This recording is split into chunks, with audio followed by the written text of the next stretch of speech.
Hello ನಮಸ್ಕಾರ, ನೀವು ನೋಡ್ತಾ ಇದ್ದೀರಾ ಇಂಡಿಯಾ ಫಸ್ಟ್. ನಾನು ರಕ್ಷತ್ ಶೆಟ್ಟಿ. ಈಗ ಹೆಡ್ಲೈನ್ಸ್. ಚಿನ್ನದ ಚೋರಿ ಚಂದಾವತೋರಿ ಈಗ ಪೊಲೀಸ್ ಕೈಗೆ ತಗಲಾಕೊಂಡಿದ್ದಾಳೆ.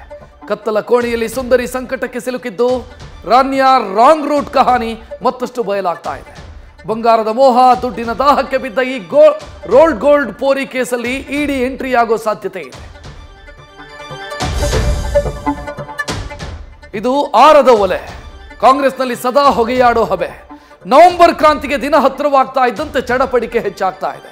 ಸಿಂಹಾಸನಕ್ಕಾಗಿ ಮುಕ್ಕೋಟಿ ದೇವರಲ್ಲಿ ಸಂಕಲ್ಪ ಮಾಡಿರೋ ಡಿಕೆಶಿಗೆ ಸತೀಶ್ ಪಡೆ ಚೆಕ್ಮೇಟ್ ಇಟ್ಟಿದೆ. ಡಿಸಿಎಂ ಕರೆದ್ರು ಅನಾರೋಗ್ಯ ಎಂದಿದ್ದ ರಾಜಣ್ಣ ಶಾಸಕರ ಸಭೆಗೆ ಹಾಜರಿ ಹಾಕಿದ್ದಾರೆ. ಗುತ್ತಿಗೆಯಲ್ಲಿ ಮುಸಲ್ಮಾನರಿಗೂ ರಿಸರ್ವೇಶನ್ ಕೊಡೋದಕ್ಕೆ ಸರ್ಕಾರ ಹೊರಟಿದೆ.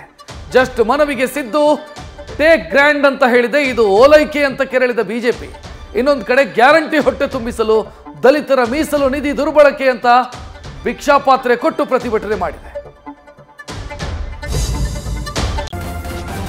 ನ್ಯೂಸ್ ಫಸ್ಟ್ ನಿರ್ಭೀತಿಯಿಂದ ನಿಮ್ಮ ಪರವಾಗಿ.